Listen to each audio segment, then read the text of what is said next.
Okay, I started this project on December 1st. This thing was a wreck.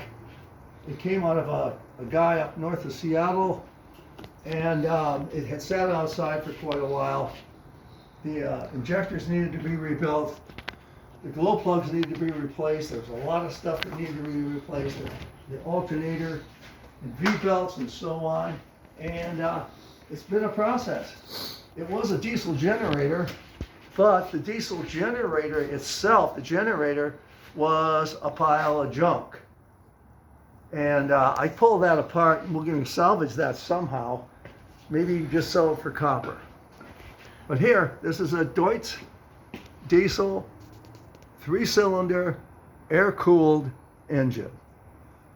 And they made thousands and thousands of these engines. This is a little bit unique because it has the glow plugs in the heads.